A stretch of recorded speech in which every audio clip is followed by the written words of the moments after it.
Mary was only 17. She had no mother, no family to protect her, and no one to stand between her and the cruelty of the man who called himself her stepfather. The ranch that once felt like home had become her prison. The ropes cut deep into her skin.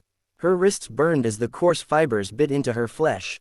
Her legs were stretched against the old wooden fence, leaving her helpless in the scorching sun. Every breath came with pain. Every heartbeat carried the weight of fear. She was too young to understand why life had turned into this nightmare. Too young to fight against a man who had years of power and bitterness on his side.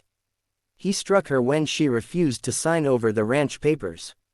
He cursed her when she cried. He told her she was worthless, that she was just a burden. That without him she was nothing. Each word cut deeper than the rope. Each slap left more than a bruise on her skin. It left scars on her spirit. Mary felt her childhood slipping away piece by piece, replaced by terror and silence. She had learned to hide her tears, to bite her lips until they bled, to keep her screams buried inside. But on this day, she could not hide anymore. Her voice broke the air with desperate cries. She screamed for help even though she no longer believed anyone would come.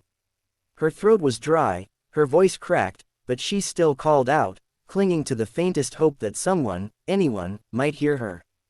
The sun beat down without mercy. Sweat and blood mixed on her skin. The dry grass around her seemed a whisper of death. Her stepfather's shadow loomed in her memory, a reminder that the torment would never end unless she gave him everything her mother left behind. She closed her eyes, thinking of her mother's smile. The way the ranch once felt safe, the way laughter once filled the air. Now all that remained was dust, ropes, bruises, and the cruel laughter of a man who saw her suffering as power. Mary's body trembled with exhaustion. Her spirit wavered on the edge of breaking. The ranch was slipping from her hands. Her future stolen before it even began. She was a child forced into a world of violence and despair, chained by the greed of a man who was never truly family. Her cries echoed across the empty fields, birds startled from the fence posts.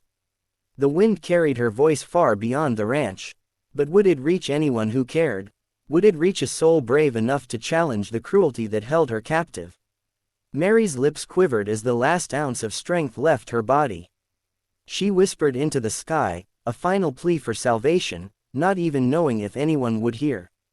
Her heart raced, not from hope, but from the terror of being forgotten. And then the question hung heavy in the air.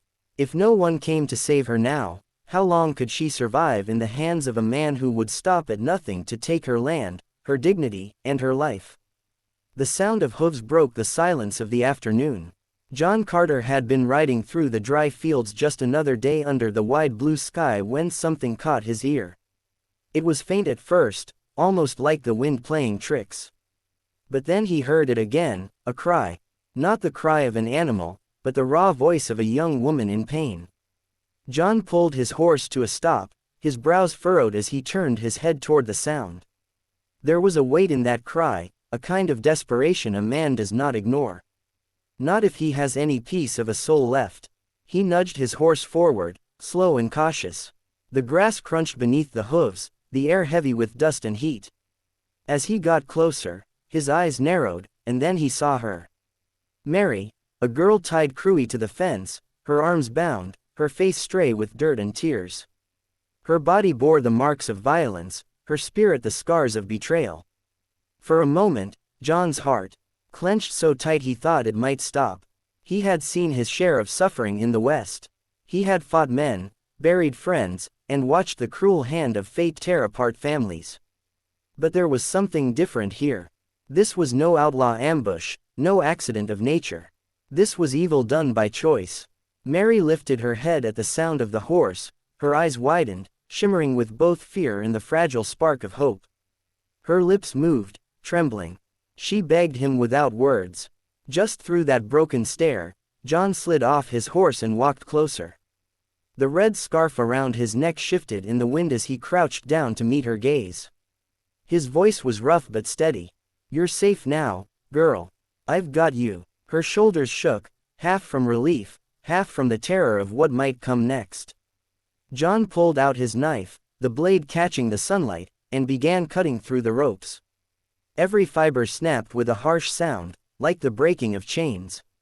Mary winced as the blood returned to her hands, but she held back her cries.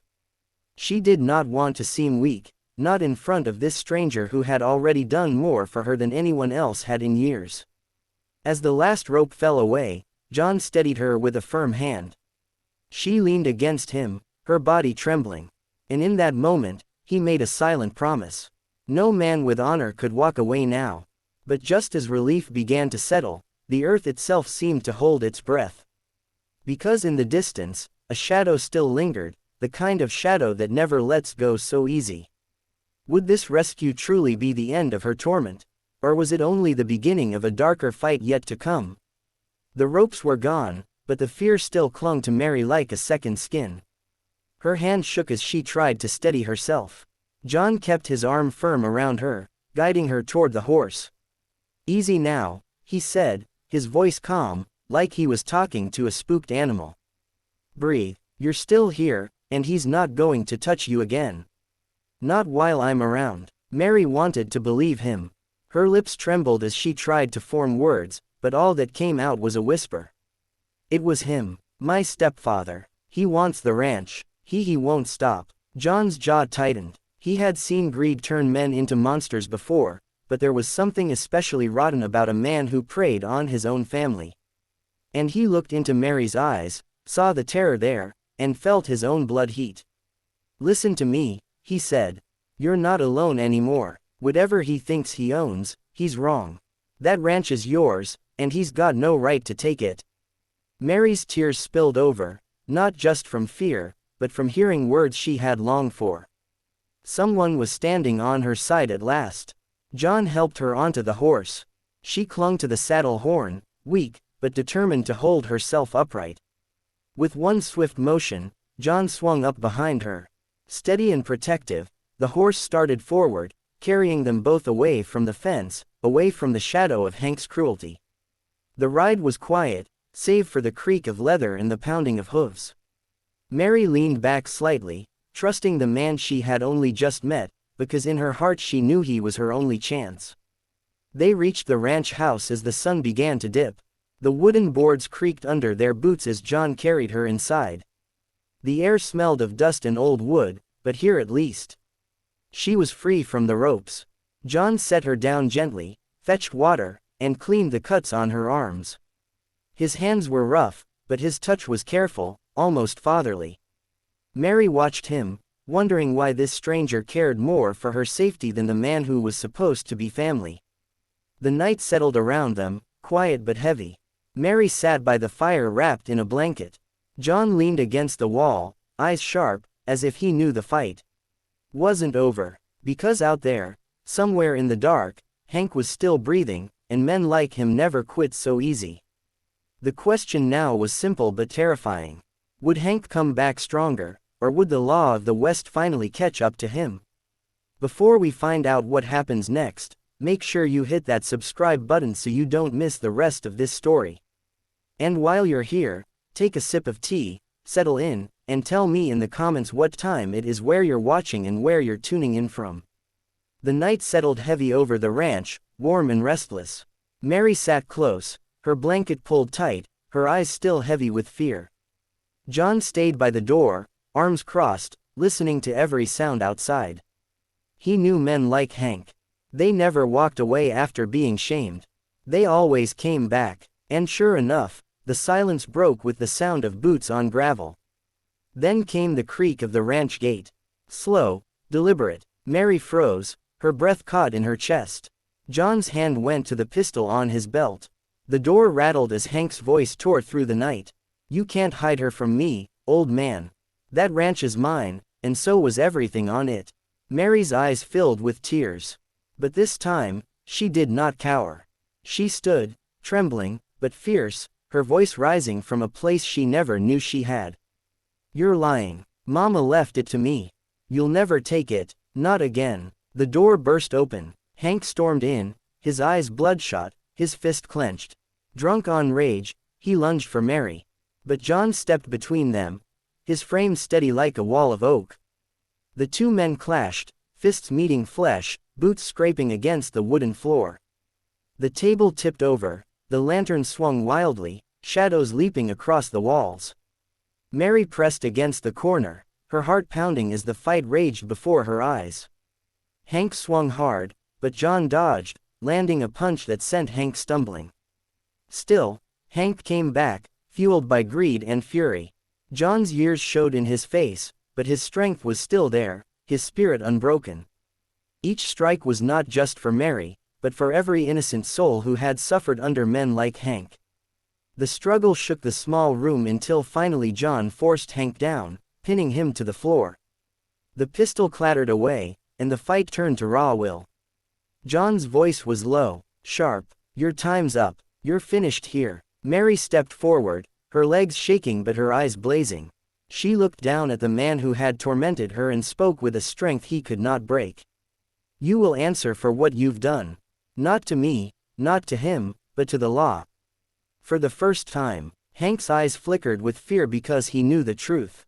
In the West, a man could run from his enemies, but he could not run forever from justice. The question now was simple. Would the law of the frontier finally bring Hank to his knees? Or did he still have one last card to play? The dawn came slow over the ranch, painting the sky in shades of gold and red. Hank was no longer the shadow that haunted Mary's nights. With John by her side, the lawmen of the county rode out and took him into custody.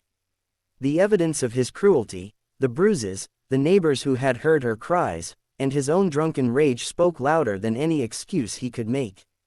For the first time in years, Mary felt the weight lift from her chest. The ropes were gone, the fear was broken, and in its place came something she had not felt in a long time. Hope. Life on the ranch did not turn easy overnight. There were fields to mend, fences to fix, and nights when the silence still made her heart ache. But she was no longer a victim. She was a survivor, and she had John, the man who had stood between her and destruction. The man who had shown her that justice still lived in the West. John stayed on the ranch for a time, helping her mend what had been broken. He taught her how to ride with confidence, how to shoot straight, and most of all, how to stand tall in the face of fear. Mary, once a frightened girl of 17, slowly grew into a woman of strength and fire. She carried her scars with dignity, not as marks of shame, but as proof that she had endured. The seasons passed. The ranch began to thrive again. Mary managed it with a steady hand, surprising even herself with how much she could handle.